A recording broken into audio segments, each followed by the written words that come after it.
Asalaamu calaykum waraxmatullaahi wabarakaatu. Casharkeena maanta wuxuu ku saabsan yahay charity oo ah sadaqada. Koorsiin ayaa noo socda, si fiican u dhageysano, ismaqal wanaagsan, fursad qaali wey aanu ka faa'iidaysano luqadani. Our Prophet Muhammad, nabigeena Muhammad sallallahu alayhi wasallam, peace upon him, peace be upon him, tawad as wuxuuna baray, there is waxaa jira a charity, sadaqa ayaa jira, on every party, qayb kastoo ka mid ah, on every party, qayb kastoo ka mid ah, of the body, jirka, the people oo dadka. There is waxaa jira a charity, sadaqo, on every party, qayb kastoo ka mid ah, of the body, jirka, the people oo dadka. Every day, maalin walba, every day, maalin walba, when marka the sun qoraxdu rises ay soo baxdo, and you exercise, waxaad ku samaysaa exercise, layli, justice, cadaalad, between oo u dhexeeya ku samaysaa, between oo u dhexeysa two people, laba ruux ama laba qof. It is waxay tahay an act waa fal of charity oo sadaqa waa marka laba ruux hadday dagaalamayaan si cadaalad u dhex gashay waa maslaxaysay, taas waa act of charity, waa nooc ka mid ah ama waa fal ka mid ah sadaqada. Good word, ereyga wanaagsan, good word, ereyga fiican, is an act of charity, waa nooc ka mid ah sadaqada. Good word, ereyga wanaagsan, is an act, waa nooc ka mid ah ama waa fal ka mid ah of charity, sadaqada. When markii you remove, ali aad ka dhaqaajiso, remove ka dhaqaajin means, when markii you remove aad ka dhaqaajiso a bad thing, shay xun, from aad ka dhaqaajiso the streets, wadada. It is an act, waa qayb ka mid ah of charity, sadaqada.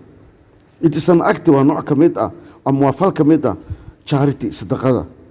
Be always, ahaw mar walba, who use koo adeegsada oo isticmaala an appropriate, habboon, language, luqad fiican oo wanaagsan, mid adeegsada ahaw mar walba.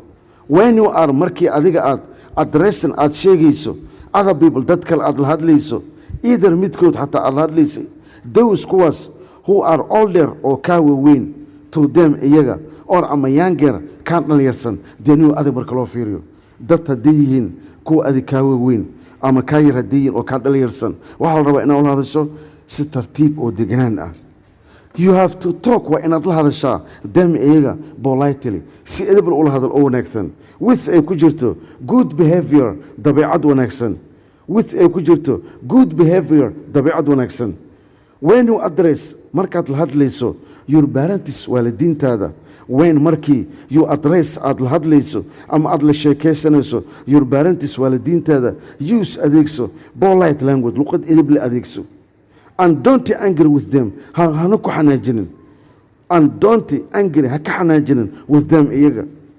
The charity, sadaqada, ranges, waa mid tallaabo ah, waa mid fogaan ah, from oo kasoo bilaabata the highest, midda ugu sareysa, to the lowest, waxay kasoo bilaabataa sadaqada highest, barta ugu sareysa, to lowest, waxay aadaysaa meesha u hooseysa. Helping others, markaad kaalmaynayso dadka kale, in whatever ku kaalmee waxadba form oo qaab ah, is also soo kale another form, qaab ka mid ah of charity, waa sadaqa nooc ka mid ah.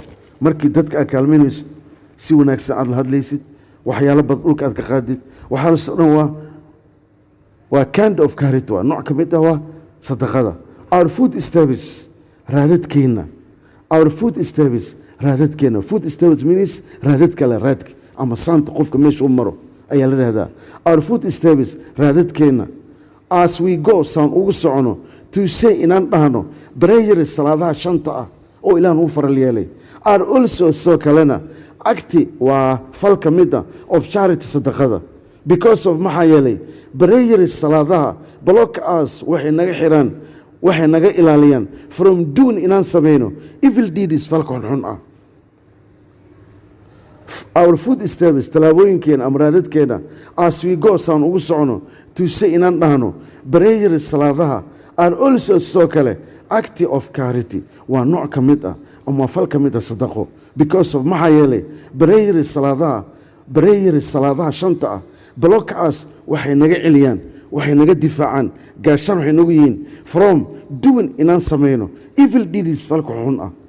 All in all, hadal iyo dhammaantiisa, all in all, hadal iyo dhammaantiisa, we should remove, waa inaan ka dhaqaajinaa harmful things sheeyash wax dhaawaca from aan ka dhaqaajina daway wadada saas qaasan waxa kamid ah bones lafaha dadka heleen lafa malay lafa iri lafa oo ido wax walba ha noqdaan lafa geel tonis qodxaha wax bay haleynayeen stones dhagxanta banana bill mooska markii la fiiqo and other slavery things sheeyash kale oo sambir raxle ambaho kala kamid ah muusko kala kamid ah wax walba qudaaraha kala ugu daran waxa soo maxayn slavery things waa sheeyash keenaya maxay inay dadka ku soo bariixoodaan nice to meet you all